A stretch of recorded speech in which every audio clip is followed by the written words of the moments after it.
നമ്മളുടെ മനസ്സിൽ ഒരു സിംഹം ഉണ്ടായിരിക്കണം. ആ സിംഹം ₹1 നോട്ടിൻ്റെ പിറകിലുള്ളതാണ്. ആ സിംഹം എപ്പോഴും ഒരു കാശ് കൊടുക്ക മേടിച്ച് ആ സിംഹത്തിനെ അതിൻ്റെ ഉള്ളിലിടണം. പിന്നെ നമ്മളൊരു ബാങ്ക് അക്കൗണ്ട് എടുക്കണം. നമ്മളൊരു ബാങ്ക് അക്കൗണ്ട് എടുത്തതിന് ശേഷം ഈ കാശ് കൊടുക്കയിൽ ഒരു നിശ്ചിത പൈസയാകുമ്പോൾ അത് കൊണ്ടുപോയി ബാങ്കിലിടണം. നമ്മൾ 8ാം ക്ലാസ്സിൽ പഠിക്കണ ഒരു കൊച്ച് നമുക്കുണ്ടെങ്കിൽ നമ്മൾ +1ൻ്റെ അഡ്മിഷനുള്ള കാശ് 8ാം ക്ലാസ് തുടങ്ങുമ്പോഴേ തുടങ്ങി സേവ് ചെയ്യണം. ₹1 നമ്മൾ സേവ് ചെയ്യണമെന്ന് ഓർത്തോണം.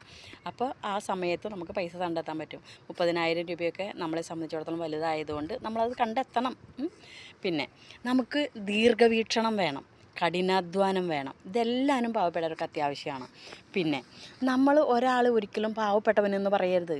എന്താണെന്ന് വെച്ചാൽ ഈ പാവപ്പെട്ടവെന്ന് പറയുന്ന ചിന്ത മാറ്റിയിട്ട് നമ്മൾ സാഹചര്യങ്ങളെ തരണം ചെയ്യാനും പിന്നെ ഉയരാനും സാധിക്കുമെന്ന് നല്ലപോലെ ചിന്തിക്കണം. മനസ്സിലായോ?